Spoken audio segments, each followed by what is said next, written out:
कभी भी कोई हिंदू टेररिस्ट नहीं हो सकता है और इतिहास इस बात का गवाह है। हिंदू ने कभी भी किसी तरह की कोई टेररिस्ट की एक्टिविटी नहीं की है, हमेशा देश के लिए और सनातन के लिए खड़े रहे हैं। कभी भी कोई हिंदू टेररिस्ट नहीं हो सकता है और इतिहास इस बात का गवाह है। हिंदू ने कभी भी किसी तरह की कोई टेररिस्ट की एक्टिविटी नहीं की है, हमेशा देश के लिए और सनातन के लिए खड़े रहे हैं। और जो हमारे देश की न्यायपालिका है, जो भी उनका निर्णय रहता है वो हमारी सराहना है। मुसलमानों ने की है, मुसलमानों ने की है।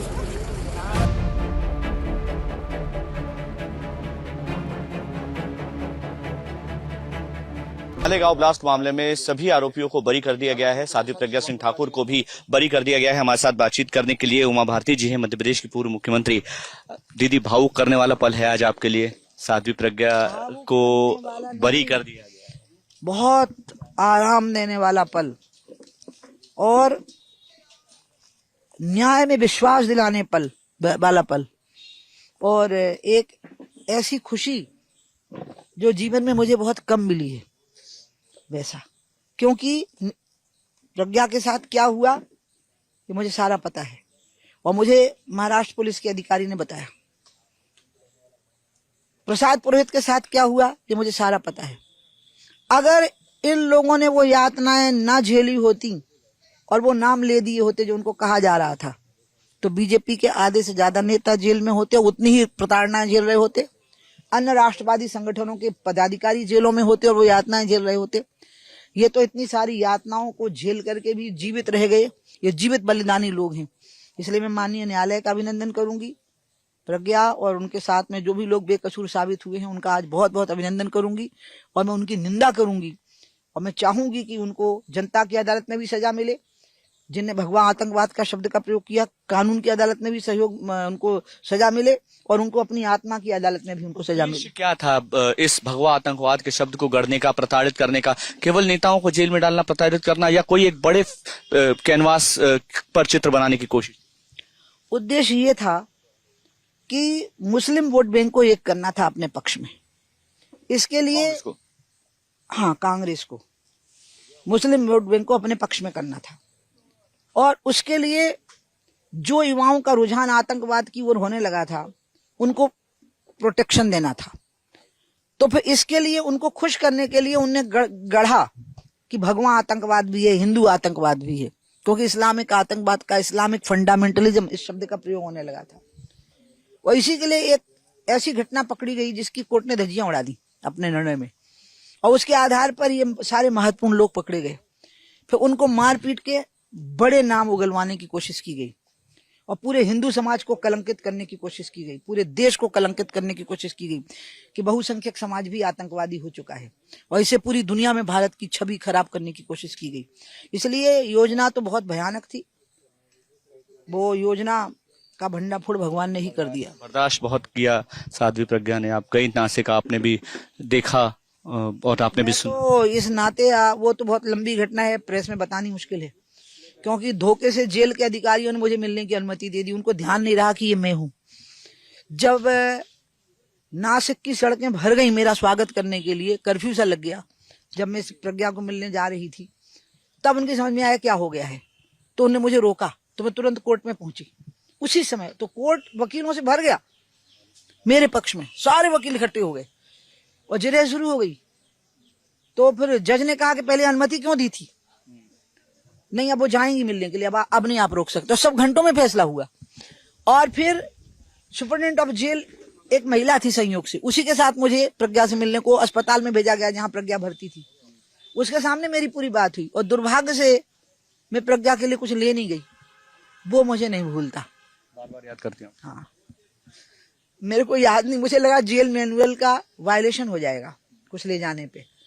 मुझे नहीं पता था कि वो क्या तैयारी किए हुए है। तो एक नारियल, एक शाल और एक माला मेरे लिए रखी थी। वो उसे मेरे गले में डाली और जब मैं रोई, भीषण शब्द का प्रयोग करूंगी, मतलब उसके कंधे भीग गए थे मेरे आंसुओं से और वो मुझे थपथपाती रही। मेरे से छोटी है लेकिन उस दिन मुझे वो जगत जननी लगी, दुर्गा लगी। और उसने मुझे कहा, मुझे देखो ध्यान से, मैं दुखी लगती हूँ क्या? तो मैंने कहा, जो मैंने सुना था वो हुआ है ना तुम्हारे साथ? बोली, उससे बुरा हुआ है। मैंने कहा, फिर भी तुम जीवित रह गई हो, मैं तुम्हें प्रणाम करती हूँ। उसने मुझे कहा था उस समय कि मेरे गुरु अवधेशानंद जी को, सभी संगठनों को, राष्ट्रवादी संगठनों को और देशवासियों को, हिंदुओं को सूचना दीजिए कि प्रज्ञा मर जाएगी लेकिन हिंदू समाज को कलंकित नहीं होने देगी। आप तो पल को याद करके अभी भी हाँ, आज भी सुबह से, तभी तो आप लोगों से मिलने से बच रही थी, क्योंकि उस समय बहुत रोती अगर आप उस समय आ पाते तो। अभी साध्वी प्रज्ञा से जब आप मिली वहां पर, तो क्या प्रताड़ना है, किस तरह की आपकी चर्चा? वो मैं नहीं बता सकती, क्योंकि वो इतनी भीषण है।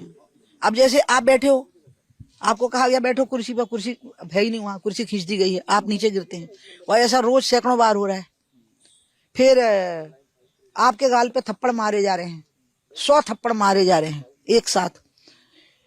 मतलब इस प्रकार की यातनाएं, उसकी कितनी सर्जरियां हुई आपको पता ही नहीं, और उन यातनाओं से उसकी हड्डी हड्डी टूट चुकी है, वो चलने फिरने लायक कैसे हुई है। इसलिए भोपाल के लोगों ने एक वोट दे दिया, और जब लोग कहते थे मिलती लगते, तुमने कौन सा एहसान कर दिया है एक वोट दे करके, उसने तो अपनी जिंदगी दे दी थी देश के लिए। इसलिए मैं तो चाहूंगी कि ऐसे लोगों ने हिंदू समाज के माथे पर कलंक नहीं लगने दिया। ये तो हिंदू समाज के माथे के चंदन है, इनकी तो दीपक से हमें आरती उतारनी चाहिए उनकी। भगवा आतंकवाद शब्द गढ़ा, चाहे वो दिग्विजय सिंह हो, पी चिदम्बरम हो, जनता को भी देनी चाहिए, कोई अदालत में जाए तो अदालत को देनी चाहिए, इनकी पार्टियों को देनी चाहिए, इनकी पार्टियों को देश से माफी मांगनी चाहिए। इनने देश का बंटवारा करवाया धर्म के नाम पर, इनने धर्म के नाम पे हजारों सिखों को भून दिया, इन्होंने धर्म के नाम पर, अयोध्या के नाम पे दंगे करवाए पूरे देश भर में, और इनने धर्म के ही नाम पर हिंदुओं को आतंकवादी बनाने के लिए, हिंदुत्व को आतंकवादी बताने के लिए, भगवा शब्द को आतंकवाद से जोड़ने के लिए इनने जो यातनाएं दी हैं, इसके लिए मैं तो सोचती हूँ कि भारत के कानून में जितने प्रकार की सजाएं होती हैं उनको सब मिलनी चाहिए। कमलनाथ कह रहे हैं कि ये दोबारा से विचार होना चाहिए, यानी अपीलेबल है ये कोर्ट में अपील जरूरी है करना। अब दादा भाई के बारे में मैं इतना ही कहूंगी कि जब हजारों सिख भूने गए थे तो सज्जन कुमार के साथ वो भी आरोपी हुए थे, इसलिए वो भी अपना ध्यान रखें कि ये जो शब्द कहा ना भगवान, तो इनका कौन सा रंग था जब इनने सिखों को भूना था? इनका रंग तो भगवान नहीं था ना। तो कम से कम जो ये लोग इस प्रकार के अपराधी हैं, ये अपना मुंह ही बंद रखें तो अच्छा है।